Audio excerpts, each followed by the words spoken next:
lot of panic. I mean, almost feels like the right word about not just that it was bad, but it was that level of bad. Some people excusing it because of the weather and other factors. How concerned are you about Trey Lance after one performance? Yeah, I'm like at a 5. I'm not going DEFCON or anything like that, but you got to understand they were playing in a monsoon.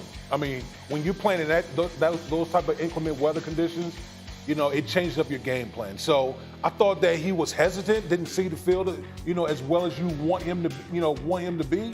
But I need to see him in some regular conditions before I can pass judgment on Trey Lance right now. Bart, you look skeptical. I heard a lot of questions, not only about what he was seeing, but about his mechanics, about the way that he moved. I heard people asking what sound like fundamental questions about a young player about a lot is expected from. I mean, you heard a lot of chatter from the Bears defenders as they didn't respect anything that he was doing. And the bigger concern is the fact that Elijah Mitchell seems like he's going to be out for a while, which means that it's going to be more pressure on Trey Lance. Listen, everybody knows the most popular person on any team is the backup quarterback. And the fact that they have a backup quarterback that they have, prospered with, and the echoes of Jimmy G is just going to continue to get louder. That's why it was dangerous to keep him on his roster. But, right now, can this kid show the moxie to be able to bounce back? We don't know that. That's a huge shadow. That's your guy, Jimmy G. That's your guy. You want to see him. In due time, yeah.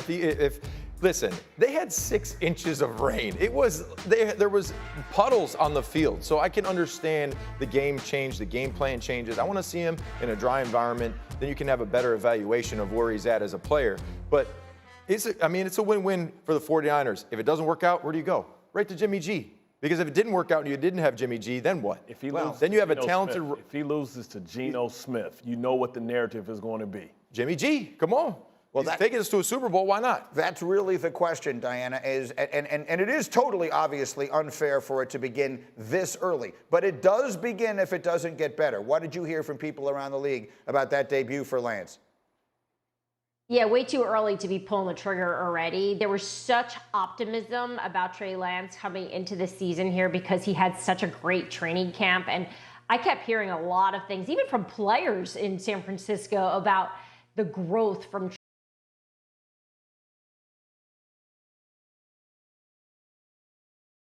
Trey Lance, and just even Trent Williams pointing out that he makes him better. Trey Lance making Trent Williams better. Like that's quite the compliment. And I put value in that. That being said, just again, conversations very similar to what Rob was just, or I'll echo what Rob just said. The rain makes it very difficult. I think this weekend, even if it's just a little drizzle, I think this will be the test. And next week we can really dive into whether or not Trey Lance is the guy. Well, look, I'll make the excuses. It was pouring. No Kittle. The running back gets hurt almost immediately. Yeah. You're not buying. You don't look to me like you're buying. Well, those things may not change, right? And you talk about the conditions. But also you talk about, his preparedness, right? You understand, like when you can't read coverages, you hold on to the ball, then that's when you have the turnover sitting in the pocket. So that's my concern, that he can't read complex coverages, which makes him hold on to the ball. Elijah Mitchell isn't coming back. Kittle, we don't know is healthy. And what happens is, Jimmy G's right there. Jimmy G's right there. So, if I'm a veteran player, I know that this is a Super Bowl caliber team. I don't want to wait. You can't waste games. It's a complicated situation, the way they went about this. Go ahead, Diana, final word, go. Once you go Jimmy, you can't go back to Trey, right? That's right. So Trey is the future of this team. So, we talk about patience and pulling them off.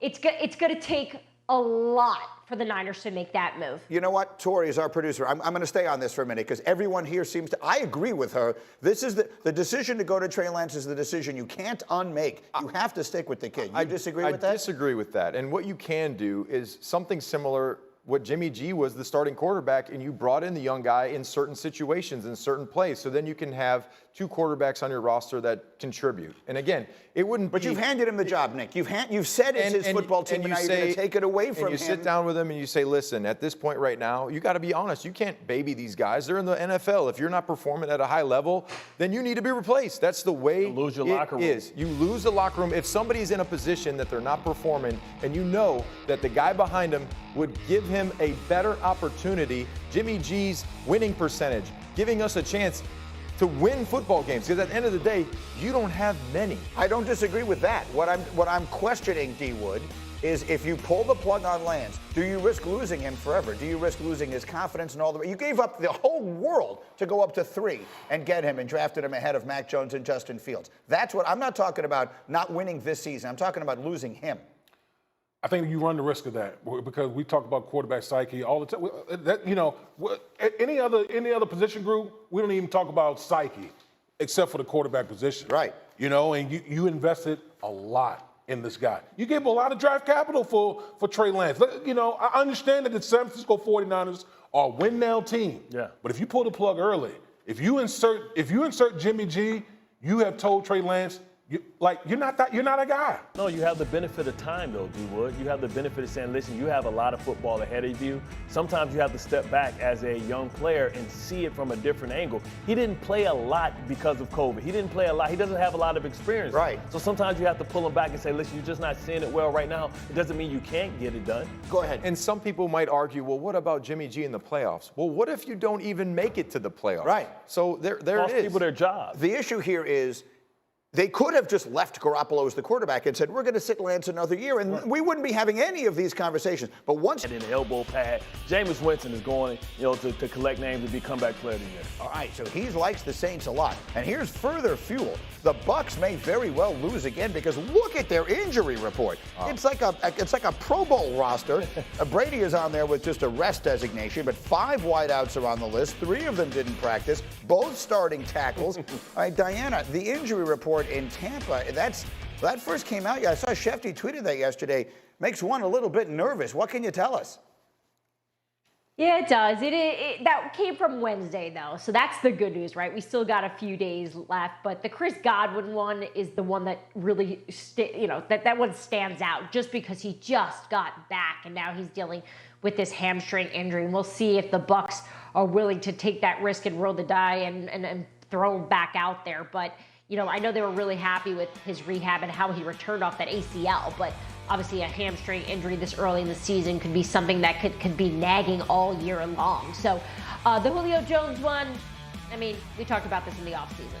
Julio's going to be on this injury report every week. I can guarantee that. And it's just going to be, we're just going to see what happens on Sundays if he's going to be willing to go. This is the risk you take. He's an incredible player, but he comes with injury. So that's on the Bucs side of it, Mike.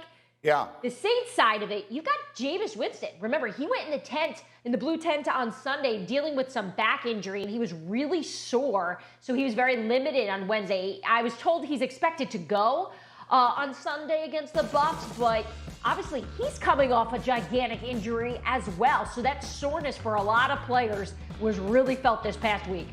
All right, so it's a critical matchup. We got both teams coming in a little banged up, and the Saints have their number. We've talked about it repeatedly. The one game Tampa won in there, though, was the important one because it was the playoff game. Nick, Saints going to continue to dominate this matchup?